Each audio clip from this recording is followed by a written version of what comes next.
ঔষধ খাওয়ার পরপরই যদি কেউ চা খান তাহলে সেখান থেকে একটি সমস্যা তৈরি হতে পারে। সেটি হলো আমরা এই যে চা পান করি এর ভিতরে টেনিনস নামক একটি রাসায়নিক উপাদান থাকে। টেনিনস। এই টেনিনস আমাদের কিছু ঔষধের শরীরে অ্যাবজর্পশনে বাধা দেয়। তো আপনি দেখবেন যে আমাদের অনেকেরই একটা অভ্যাস আছে যে আমরা খাবার আগে ঔষধ খাই বা খাবারের পরে ঔষধ খাই এবং তারপর আমরা আয়েশ করে চা পান করি। হ্যাঁ? এবং দেখা যায় যে কেউ এই খাবার খাওয়ার পর অথবা আ ঔষধ খাওয়ার পরপরই বেশ আয়েশ করে তিনি চা পান করেন। এটি তার একদম অভ্যাস হয়ে গেছে এবং এটি তিনি না করে পারেন না এবং এটি করে থাকেন।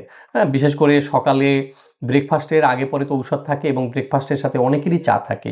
অনেকে অন্য সময়েও আম লাঞ্চের পর বা ডিনারের পরেও চা পান করেন। তো এই ব্যাপারটা আমার কাছে মনে হয়েছে যে আমরা যে বিভিন্ন রকম ঔষধ রোগীদের দিয়ে থাকি, এই ঔষধগুলোর কিছু ঔষধ আছে যেগুলো খাওয়ার পরপর যদি কেউ চা পান করে তাহলে এই টেনিনস ওই ঔষধগুলোর শরীরে অ্যাবজর্পশনে বাধা দেয়।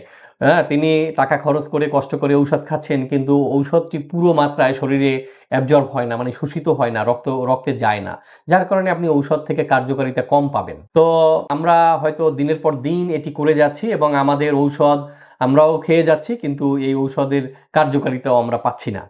হ্যাঁ? তো এখানে এখন আমাদের সতর্কতাটা কি করা যেতে পারে? সতর্কতাটা হলো এই যে আপনি খাবার আগে হোক বা পরে হোক যখন আপনি ঔষধ খাবেন, তারপরে আপনার তো চা খাওয়ার অভ্যাস রয়েছে। চা মোটেও ক্ষতিকর কিছু নয়। চায়ে অনেক ভালো কিছু উপাদান আছে, অ্যান্টিঅক্সিডেন্ট আছে। এটা শরীরের জন্য উপকারী। আপনি চা খেতে পারবেন। কোনো অসুবিধা নেই।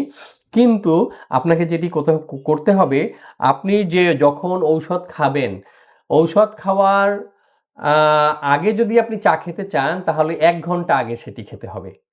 আর যদি আপনি ঔষধ খাওয়ার পরে চা খেতে চান, তাহলে আপনাকে ঔষধ খাওয়ার ২ ঘন্টা পরে চা খেতে হবে। এই যে আপনার এই টাইম স্পেস এটি আপনাকে মেইনটেইন করতে হবে। আপনি যদি এটি মেইনটেইন না করেন তাহলে আপনি ঔষধের কার্যকারিতা আপনি শরীরে পাবেন না। আপনার টাকা জলে যাবে।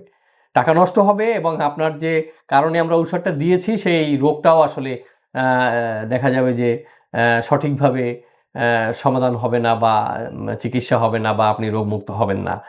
তো অনেকের এই অভ্যাসটি রয়েছে আপনাদের জানা নেই হয়তো কিন্তু আ জাস্ট এটি মাথায় রাখতে হবে বা যারা ঔষধ খাচ্ছেন আপনার পরিচিত জন বা ফ্যামিলির কেউ বা বন্ধু-বান্ধব তাদেরকেও আপনি একটু শেয়ার করে জানিয়ে দিতে পারেন যে আসলে ঔষধ খাওয়ার সাথেই যেন কেউ চা না খায় এবং সেটি খেতে হবে ঔষধ খাওয়ার ২ ঘন্টা পরে।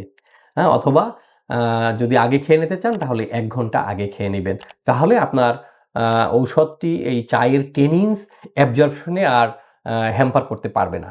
ধন্যবাদ সবাইকে।